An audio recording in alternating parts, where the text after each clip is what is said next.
Israel के उड़े होश, ईरान के पास परमाणु पावर। भले ही हमास चीफ हानिया को मारकर इजराइल ने हमास की कमर तोड़ दी हो, भले ही हिजबुल्लाह के टॉप कमांडर फऊद शुकर को मारकर इजराइल ने अपनी लड़ाकू क्षमता साबित कर दी हो, लेकिन अब इजराइल का पाला ईरान से पड़ा है, जिसने इस बार ईरान पर ऐसा पलटवार करने का वॉर प्लान तैयार किया है कि इजराइल और अमेरिका के होश फाख्ता हो गए हैं। इजरायली मीडिया में दावा किया गया है कि रूस के राष्ट्रपति पुतिन ईरान के साथ चट्टान बनकर खड़े हो गए हैं और पुतिन ने ईरान को जंग करने के लिए परमाणु क्षमता वाली मिसाइलें भेज दी हैं। खबर है कि रूस ने अपने लड़ाकू परिवहन विमान से दर्जनों परमाणु क्षमता वाली मिसाइलें तेहरान पहुंचा दी हैं। दावा तो यहां तक किया जा रहा है कि अगर तेहरान ने इनमें से एक भी मिसाइल से इजराइल पर हमला किया तो इजराइल का विनाश कोई नहीं रोक सकता। आप जरा इन तस्वीरों को देखिए। रूस के पूर्व रक्षा मंत्री और वर्तमान में रूसी संघ की सुरक्षा परिषद के सचिव सर्गेई शोइगु तेहरान में जिस वक्त ईरान की IRGC के commander major general Mohammad Bagheri से मिल रहे थे, उस वक्त किसी को अंदाजा नहीं था कि रूस ने इजराइल ईरान युद्ध में कितना बड़ा खेल कर दिया है। इजरायली मीडिया का दावा है कि ईरान की राजधानी तेहरान में एक गुप्त मीटिंग हुई है, जिसमें रूस ने तुरंत ही ईरान की सभी मांगे मान ली हैं। दावा किया गया है कि रूस की तरफ से पूर्व रक्षा मंत्री सर्गेई शोइगु ने IRGC के top commander major general Mohammad Bagheri से मुलाकात की और उन्हें परमाणु क्षमता वाली मिसाइलें देने का रास्ता साफ कर दिया। दावा किया जा रहा है कि राष्ट्रपति पुतिन के आदेश के बाद सैन्य परिवहन विमान 1L-76 ने रूस से उड़ान भरी, जिसने ईरान के गुप्त ठिकाने पर रूसी मिसाइलें इस्कंदर को ईरान पहुंचा दिया है। इसके अलावा रूस ने ईरान को उपग्रह नेविगेशन सिस्टम मरमस्क BNEWS भी दे दिया है। रूस की इस्कंदर परमाणु क्षमता वाली मिसाइल कुछ मिनट में ही तैयार की जा सकती है।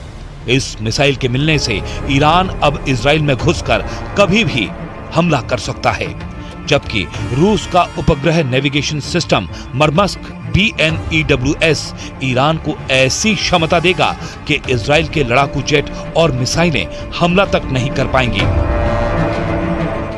We are looking on this Iranian network that put a deadly explosive inside Israel, and we will act against the Iranian terror wherever it is.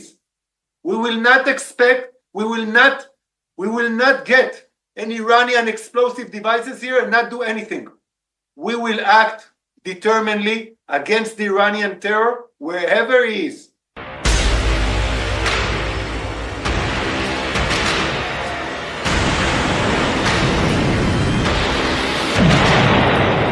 अब सवाल उठता है कि रूस ने इतना बड़ा जोखिम लेकर ईरान को परमाणु क्षमता वाली मिसाइलें क्यों दे दी? तो इसका सीधा सा जवाब है, ईरान ने अपने देश को वजूद पर रखकर यूक्रेन युद्ध में रूस की जबरदस्त सैन्य मदद की है। जंग में ईरान रूस की 900 दिनों से मदद कर रहा है। अब तक ईरान रूस को हजारों रॉकेट, सैकड़ों आत्मघाती ड्रोन दे चुका है, जिसमें शाहिद और मुहाजिर सीरीज के ड्रोन भी शामिल हैं। रूस को ईरानी हथियारों से यूक्रेन को तबाह करने में जबरदस्त मदद मिली। यहां तक कि नेटो और अमेरिका के हथियारों को भी रूस ने ईरानी हथियारों से उड़ाया। लेकिन अब ईरान की राजधानी में जिस तरह से हमास चीफ हानिया को मारा गया है, तो रूस ने ईरान की जमकर मदद करने का वादा पूरा करना शुरू कर दिया है। जरा देखिए रूस के हथियार कैसे ईरान के लिए ब्रह्मास्त्र बनने जा रहे हैं।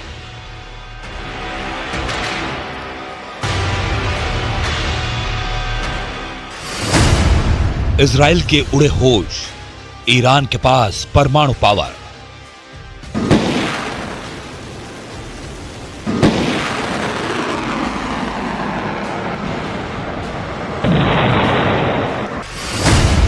ईरान की मिसाइल जरूरतों के मद्देनजर उसे रूस ने इस्कंदर मिसाइलें दी हैं। ईरान को इजराइल तक पहुंचने के लिए लगभग 1200 किलोमीटर की मारक क्षमता वाली मिसाइलों की आवश्यकता है। जबकि इस्कंदर सिस्टम की मारक क्षमता 500 किलोमीटर तक है। लेकिन रूस ने ईरान को जो इस्कंदर मिसाइल दी हैं, वो लेटेस्ट वर्जन की हैं।